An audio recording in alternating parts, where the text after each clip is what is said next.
We're live on YouTube.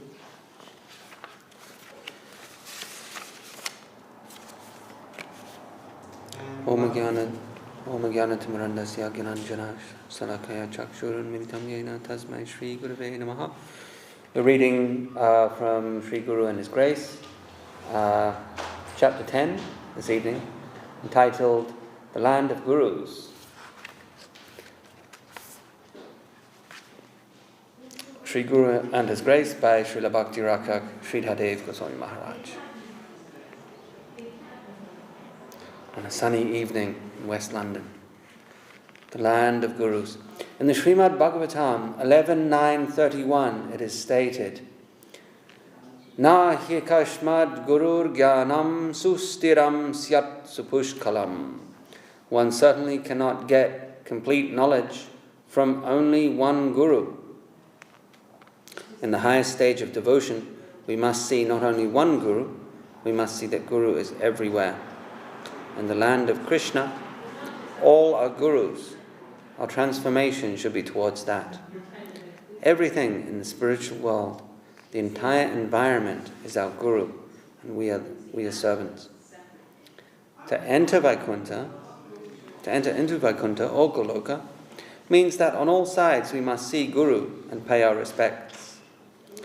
There is a gradation, of course, but all are guru. There are different classes of guru.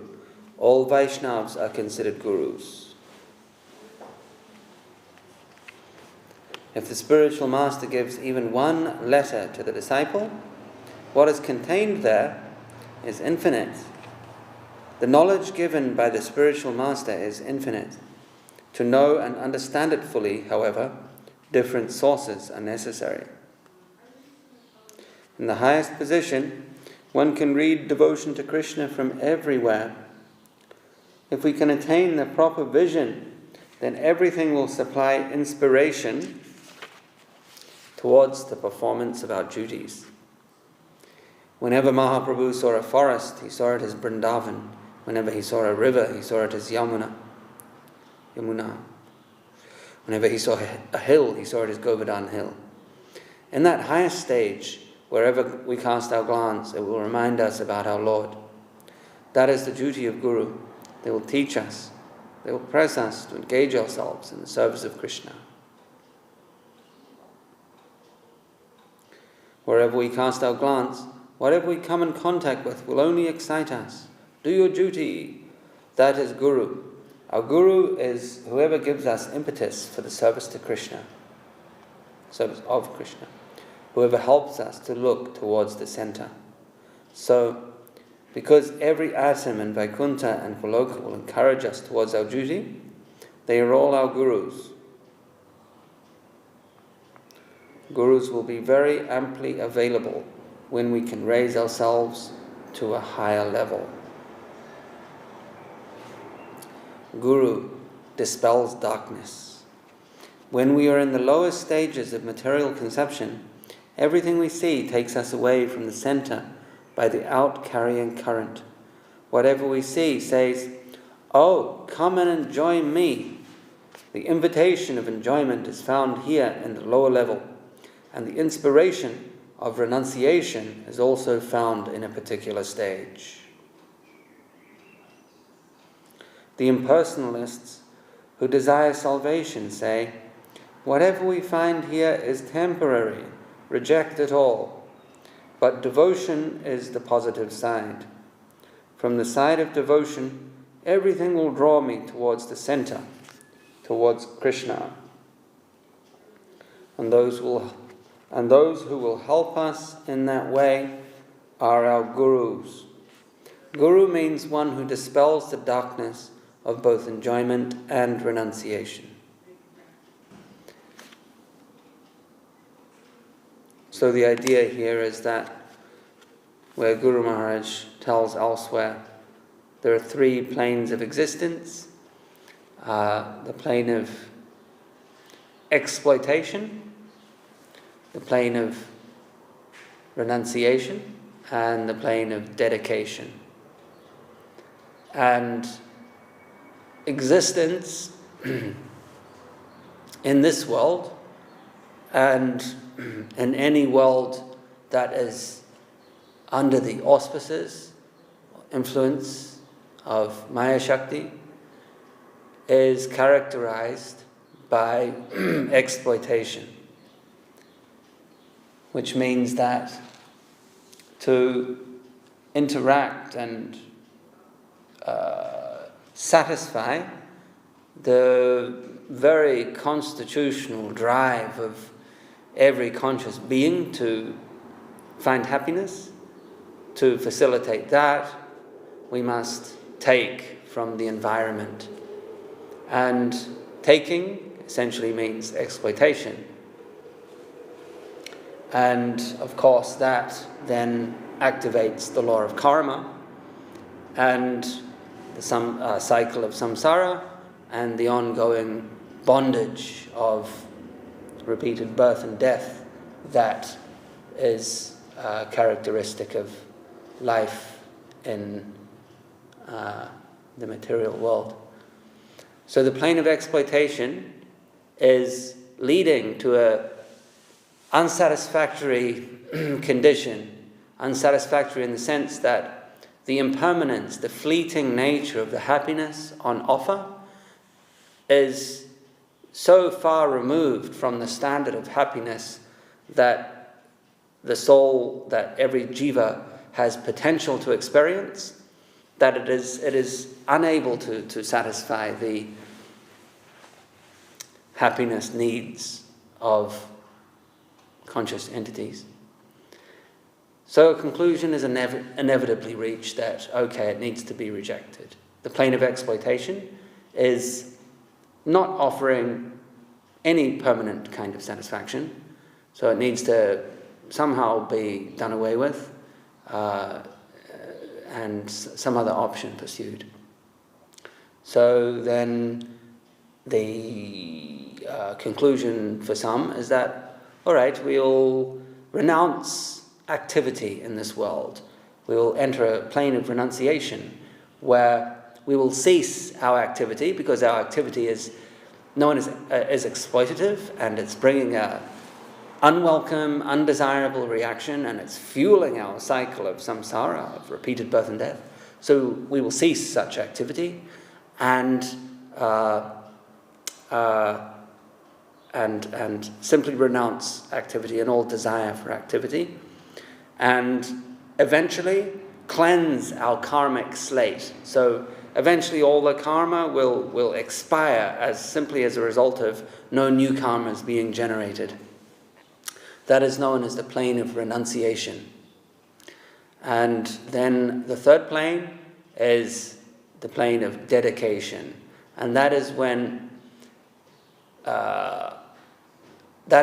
action is not renounced, but rather the motivation of the action is purified and infused with bhakti, with love, and directed towards Krishna. And in that way, the action is non-binding. It is no longer activating the law of karma. It is no longer fueling in this cycle of samsara ad infinitum, but rather developing bhakti and developing the spiritual consciousness or purifying the consciousness of the jiva through devotional service. That is known as devotional service, dedication. So three basic demarcated realms that Guru Maharaj talks about. The people that pursue life in those three realms, and exploitation, it is materialists, and in renunciation, it is impersonalists, and in the realm of dedication, it is Vaishnavas, or devotees. So the point being made here is that, the essential point is that exploitation will lead to an ongoing cycle of karma and birth and rebirth in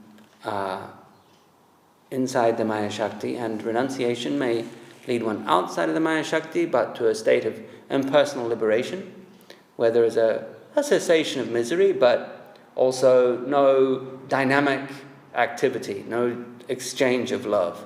Whereas dedication or devotional service frees one from karmic bondage, but is not impersonal. It leads to a plane of dynamic, interactive lila activity with Krishna.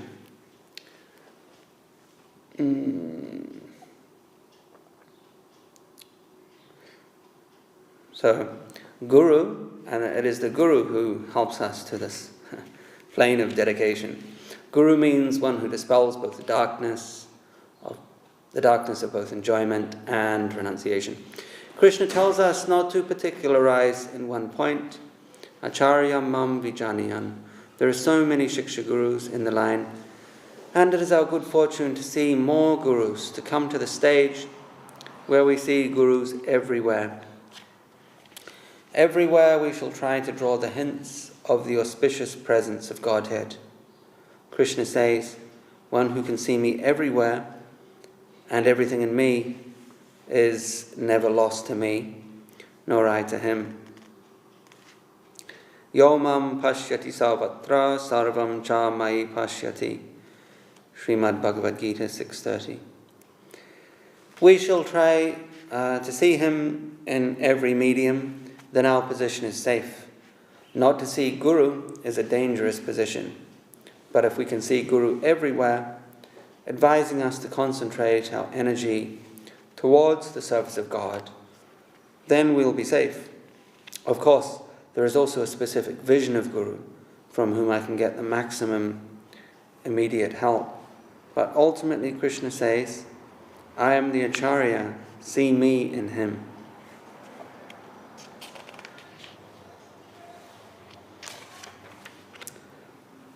Jewel within the palm. Who is Acharya? One who knows how to give due respect to his own Acharya. Baladev Vidyabhushan has explained in one of his commentaries how both Rupa and Sanatana Goswami have shown Govinda to the world. He says that if one has a jewel in his hand, he can show the jewel in various ways by holding it differently. Rupa and Sanatana have each dealt in various ways with the jewel by the name of Govinda, who is always served by the supreme goddess of fortune. They have both shown that high substance, Govinda, to the world, just as a jewel within their palms. So not only in the supreme goal of life, but in everything, our knowledge depends on more than one source. We mainly learn from one place, but this is verified and corroborated by many sources. Then it comes to be proper knowledge. In the Nyaya Shastra, the codes of logic, the 6 processes of acquiring knowledge are mentioned. Vishaya, the thesis; Samshaya, the antithesis; Purvapaksha, cross-examination; Mimamsa, synthesis; Siddhanta, conclusion; and Sangati, verification from different sources. After these 6 stages, something may come in the name of truth in this world. Any knowledge presupposes consultation with different sources, although mainly we can get it from one source. In the beginning, we inquire about the truth, not from one, but from many sources. Then we concentrate to inquire from a particular higher source. Our first connection with the truth comes from here and there in small quantities. First there is Agyata Sukriti, unknown pious activities. Then Gyata Sukriti, pious activities performed in knowledge. Then Shraddha, faith. Then Sadhusanga, the company with saints. In this way we search for Sri Krishna. We inquire here and there. Many saints help us to a certain extent. Ultimately, we go to that spiritual master in whom we find the greatest possibility of learning the truth, and we surrender there. Having accepted a spiritual master, one will find that his guru has so many disciples, and he will take from them also. God. His spiritual master will recommend some books for him. He will say, read Bhagavad Gita and Srimad Bhagavatam. That will also help us to get so many gurus through the books, where we will find many references and quotations from many gurus. All a guru, all of them have their contribution, and ultimately we must understand that we have to enter into the land of the gurus. Everyone should be respected as guru. That gives impetus to me to search for Krishna, to serve Krishna. They will all help to carry me to the center. And this is the most fortunate position, to see everyone everywhere as guru, to see that no one is our servant and no one is indifferent to us. That is a perspective to be had in Vaikuntha, in the non-material environment, or is that a perspective to be had here in the material world? Well, I think it's kind of like the Paramahamsa level of realization, isn't it? Which can be in this world. Yes, they see Krishna everywhere. Well, So isn't the idea, maybe I wasn't listening attentively enough, isn't the idea there that, like along the lines of Paramahamsa Dharma, that we can try to, we can learn something from everyone, we can extract something from everyone. That was how I took it.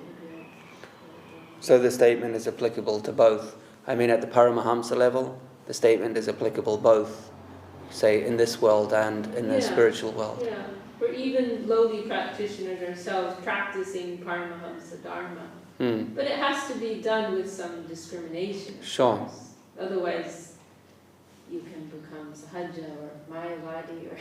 Yes, or even open yourself up to exploitation if you don't give if you give respect where it's not appropriate or undeserved.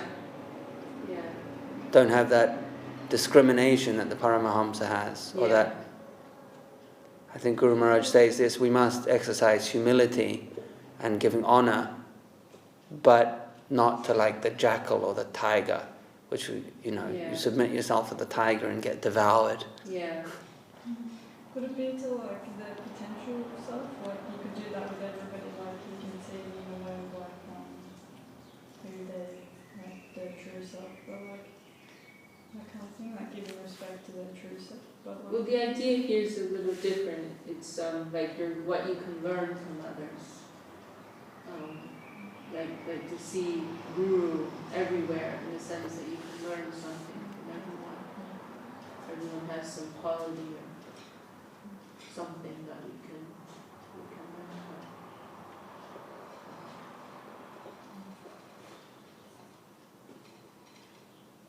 from. It is said that the proper perspective is to view one's experience in this world, which of course is simply a product of karma. You could say it is their karma. As a positive thing that has the potential to encourage and stimulate spiritual growth. That it is what is needed for us to experience at any particular time to further our spiritual evolution. And in that sense, anyone who is facilitating our karma is a kind of a guru in that sense, because they're helping us on the spiritual path. But that can be challenging at times. Particularly if those experiences are not titillating to the senses or providing some kind of ego boost or, something that is in line with what has brought us here into this world of karma in the very first place.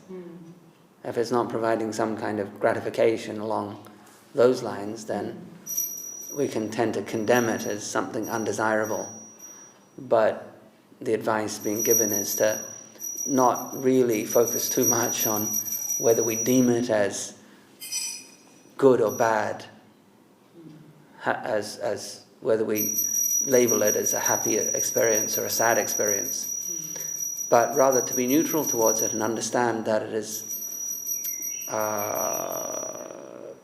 there as a necessary experience on our path towards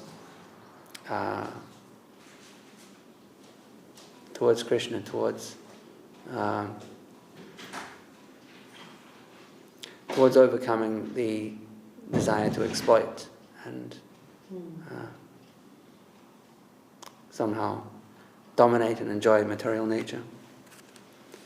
The case of Bilvamangal Thakur is a very, I think, fitting example. You know, he has that experience with the prostitute Chintamani, and he considered her as a guru. He actually wrote a pranam mantra to her later.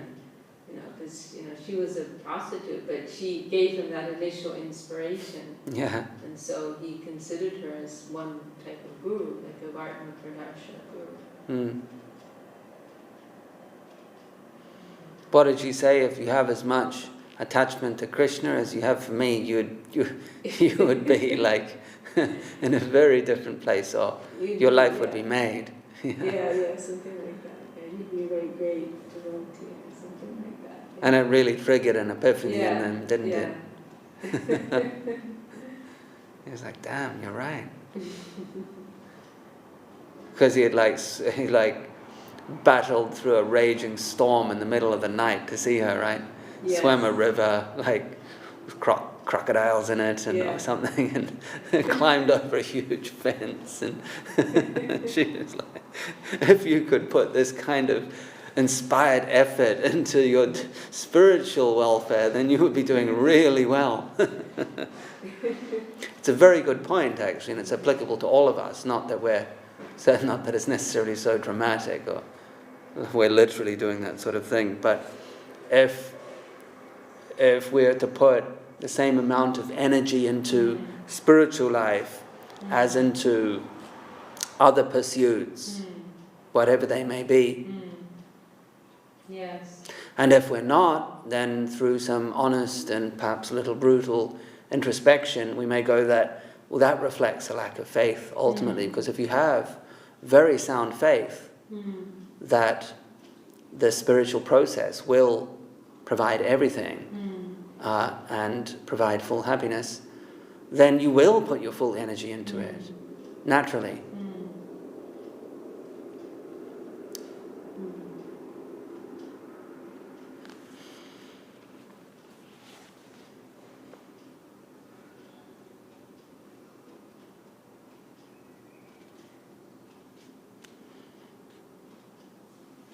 So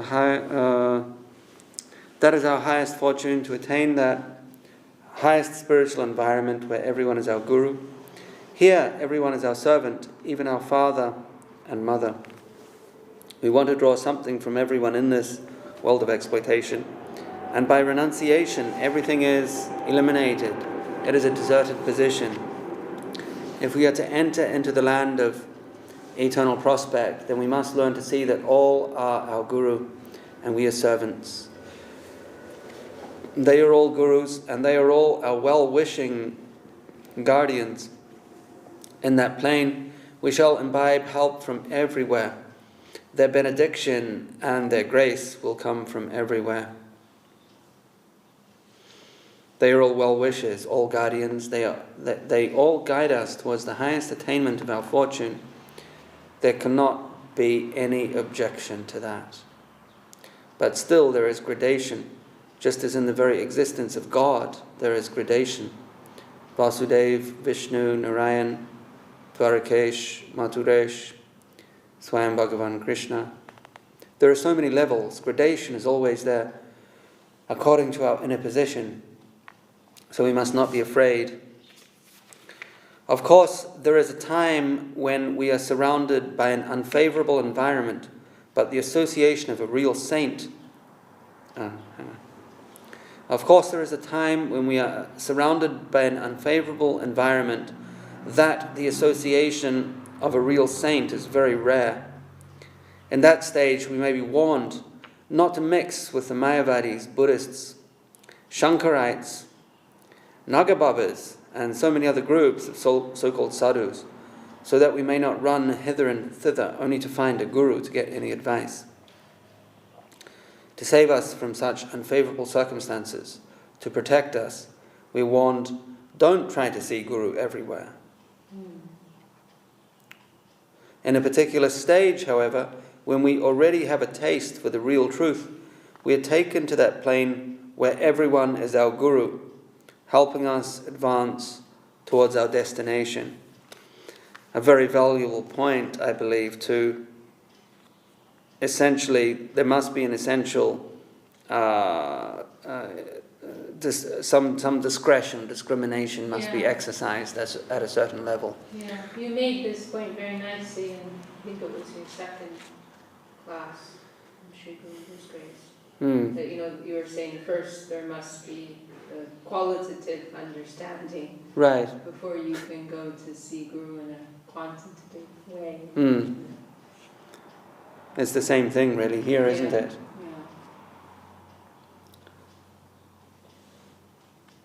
In case anyone's thinking of going to see the Nagababas, then now you have Guru Maharaj's word on it, that you don't need to. I was thinking just now, so in Bhagavatam there's that, he's called the Avadut, and he lists 24 gurus, I think. You remember that? The earth is one guru. He describes how each of these, ordinary things, what he's learned from them. Oh, right, yeah. He's relating it to his spiritual practice and development. Yeah. But that requires a particular level of understanding. Otherwise that can easily go to impersonalism. Brahman conception. It's very easy for everything or anything actually to end in Brahman, in a Mayavad conception. It's almost as if it is the default conception of spiritual life. Right. And unless one has contact with someone who has penetrated that and has entered into the theistic realm that is characterized by surrender and devotion, then they will by default end in some Brahman state, conception. And I guess that is one interpretation of Mayavada Timingalodara, like it's a huge, creature that whale eating. Yeah. No, not a whale. Something that eats whales. Yeah, bigger than whales. Yeah. You have to be bigger than a whale to eat a whale, to swallow a whale, right? All devouring, in the sense that unless one does come in contact with the kripa, the mercy of a Vaishnava guru who has contact and entered that realm, or contact with others who have, then it tends to default towards the impersonalistic conception. And I think there's different shades of interpretation of this statement of seeing Guru everywhere, like in terms of just a practical example, maybe like learning to exercise tolerance regarding the environment, people and conditions. And you could say that, all right, if we make a conscious effort to exercise tolerance, then everything that is seemingly testing that is in fact a guru. It's like a teacher is delivering a test. You can pass the test and progress to the next stage of examination. So in that sense, in the madhyam level or in the kanishta level or the whatever level, where one is still being tested, when you could say one has not achieved perfection, is still being tested, then everything that comes along is seen as a welcome offering of a welcome examination to be passed. And in that sense, the more difficult the examination, then the more potential there is for growth if that exam is successfully tackled.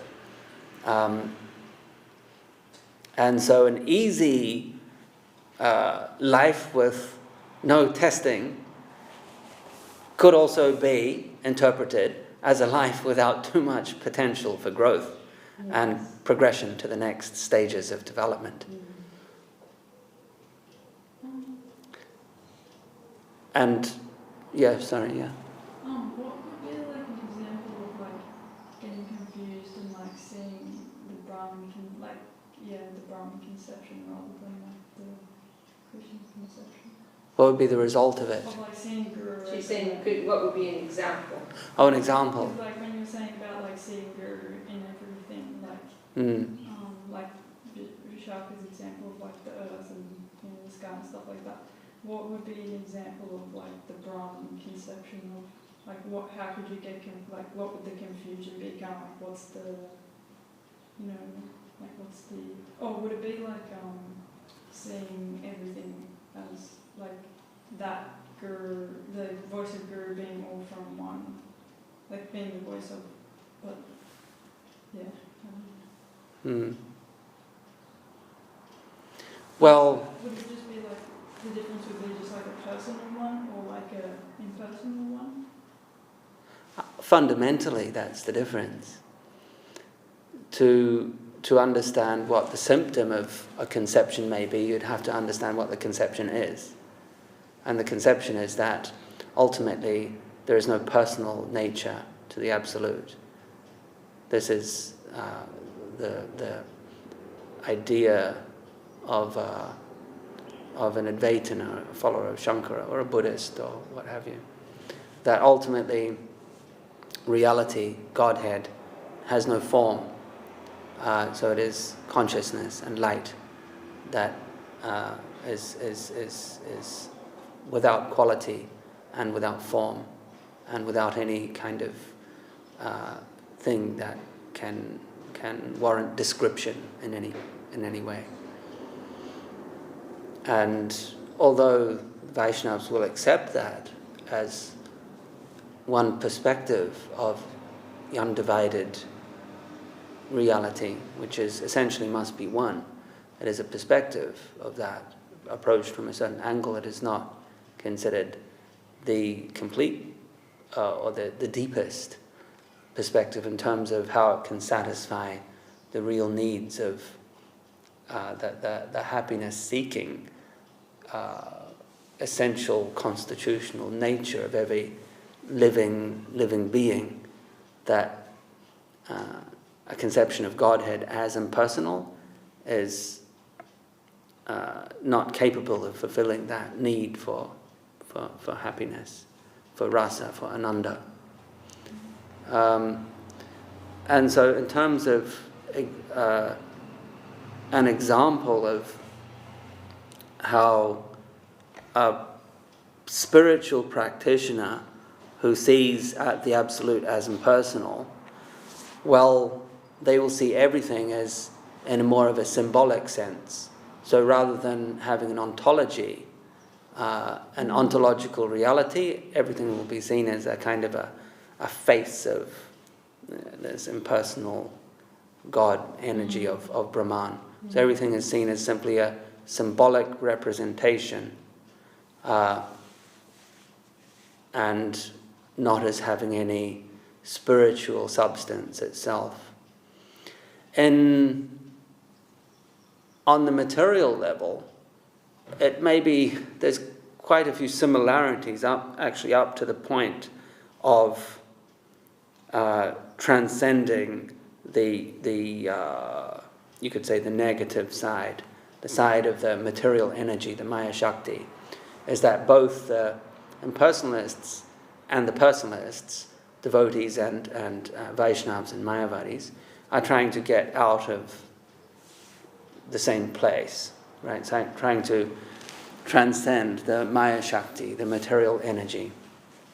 And so techniques and practices to achieve the same do overlap at certain points. But concurrent with any extrication from the Maya Shakti with devotees, there's a concurrent cultivation of bhakti. It happens at the same time. Cultivation and development of bhakti. And so the focus is on that, and the escape, if so to speak, from the material world is almost like an aside. It almost happens automatically with the cultivation of bhakti. Whereas you may find impersonalist practices focused on a conscious effort to transcend that energy through deliberate practice. In other words, Guru Maharaj talks about it as renunciation, the plane of renunciation, a conscious focus to deny this, transcend that, overcome it. Whereas bhakti is more of a focus on the positive, so dedication, and the negative environment, the Mayic environment, is automatically done away with. But there are areas of overlap, like for example the Upadeshamrita, because a couple of the first verses, Vachovegam, and then second verse, Atyahara Prasascha, talking about what's good for bhakti and then what is not good for bhakti. You can find similar verses in a yoga text, I forget which one, except the end is not Shadbir Bhakti Prasiddhyati or Vinashyati, but Shadbir Yoga Prasiddhyati or Vinashyati. Yeah. So there's areas of overlap. The same verse practically. Very, yeah, pretty much, yeah. It's a modification. But ultimately, in terms of it's a matter of perspective really, because someone who sees the absolute as impersonal may come across, may be subject to an experience, an identical experience to one who sees the ultimate reality as personal, but the interpretation will be different. So,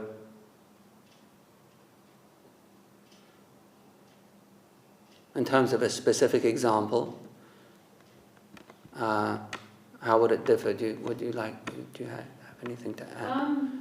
Well, what came to my mind, I mean, tell me what you think about this, was just if we take the earth as an example.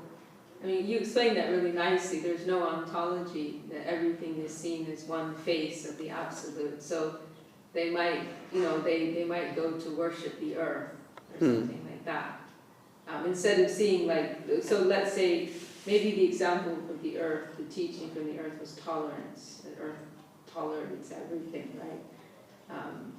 So one would say, oh, the earth is my guru because through the with properly adjusted vision, one would feel, oh, the Lord is teaching me through the example of the earth. So they're seeing it as related in connection with the Lord and His personal feature. But an impersonalist view would be maybe not classical impersonalism, but one type of impersonal idea would be, oh, I'm going to worship the earth. Now the earth is my deity. I'm learning this from the earth. Or this child said something that inspired me, and I'm going to worship this child. Instead of saying, oh, the Lord is speaking to me through this child, and in that way that child is my guru, one would go to directly worship the child. อืม That was what came to my mind. Yes. ๆ Mm.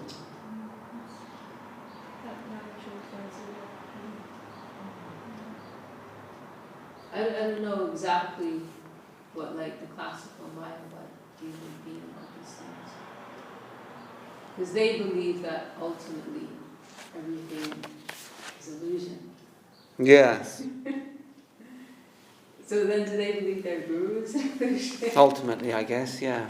It's very funny. They Or- worship deities, you know. Yeah. It's very funny, very strange. The deity is seen, the different deities are seen as reflecting archetypal qualities. So, for example, Hanuman, devotion and courage and unbounding service attitude, and Nrsimhadev is righteous anger and protection, and etc. The list goes on. So as embodying archetypes of qualities that are essentially archetypes of the Great Spirit, but take temporary form. So all form is ultimately, of course, considered temporary. So the deity will have a temporary form, but an eternal kind of aspect as an archetype that is both present inside oneself and as part of the Lord,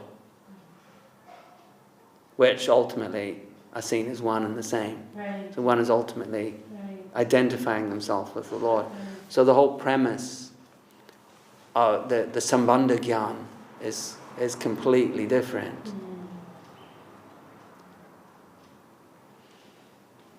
Yeah, it's a very like insidious conception, isn't it? It has an attraction to it.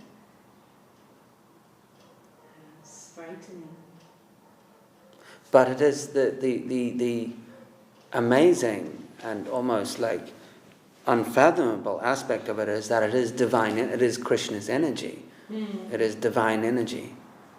Right. But impersonal. Well, that's where Chincha Veda comes in, right? Yeah. Simultaneously one yet different.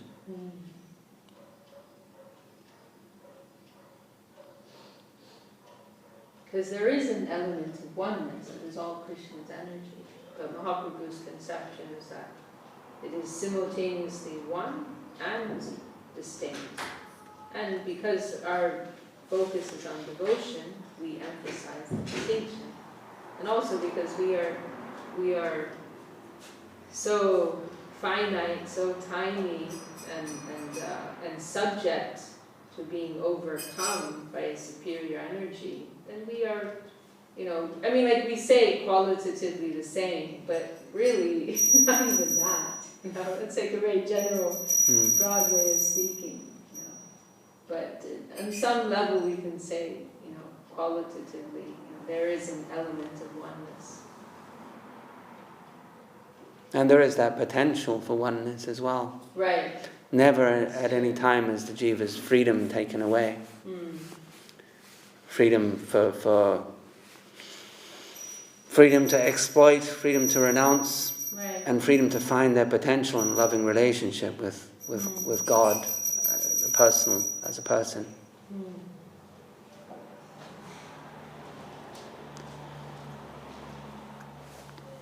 All right, there's not much to go in this chapter.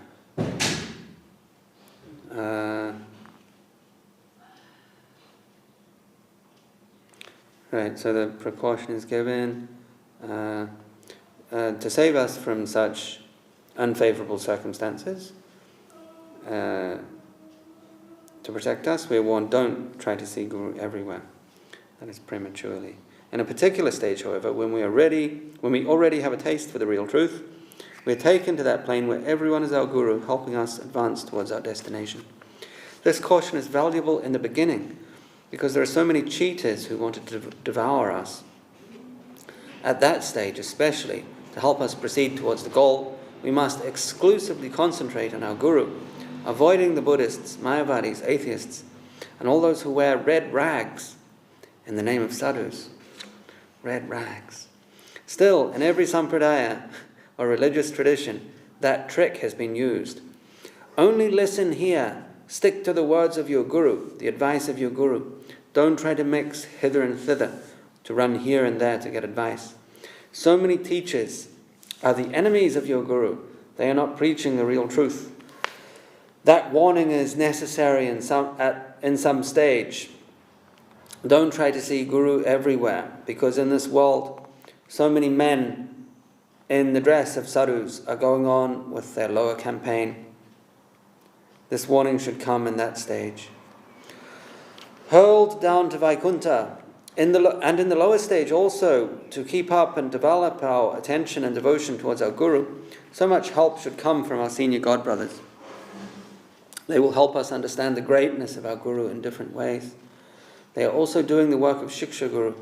But when we enter in the kingdom of service, then, of course, everyone will help us.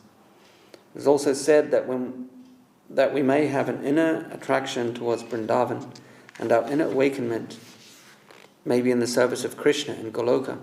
But if we mix with so many sadhus in Vaikuntha, then we will be hurled down to Vaikuntha. In a certain stage, we should beware of bad association. So in Bhakti Rasamrita Sindhu 1-290, Rupa Goswami has said, Sajati ashayi snigde sadaho sangas vatovare. What sort of saintly person shall we try to mix with earnestly? Those who are in our line, who have the same high spiritual aspirations as we do, and who hold a superior position. To associate with such saintly persons will help us the most to progress towards the ultimate goal.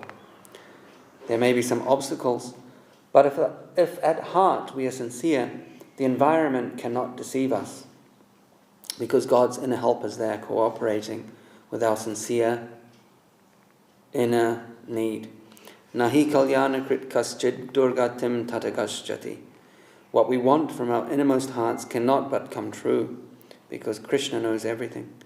There may be some obstacles, but by Krishna's help they shall all be eliminated, and our innermost aspiration will be crowned with success. That's good to know. So just to recap, Guru Maharaj is saying that in the beginning it is recommended not to attempt to prematurely see Guru everywhere, because that can lead one down a misguided path. But at one stage, it will come more naturally that one, through a certain purification of perception and consciousness, that one will see Guru everywhere and will live and access and benefit, have the benefit of that vision, which is of course a reflection of the ultimate destination of Vrindavan, where that substance is by its very nature superior to the Jiva Shakti. And once one is able or naturally experiences the whole environment as moving by the will of Krishna, as favourable to one's devotion to Krishna and helping one with one's devotion, then you could say they're qualified to enter into the place where that is of spiritual substance, where everything is orbiting Krishna, serving Krishna, and one can contribute to that environment.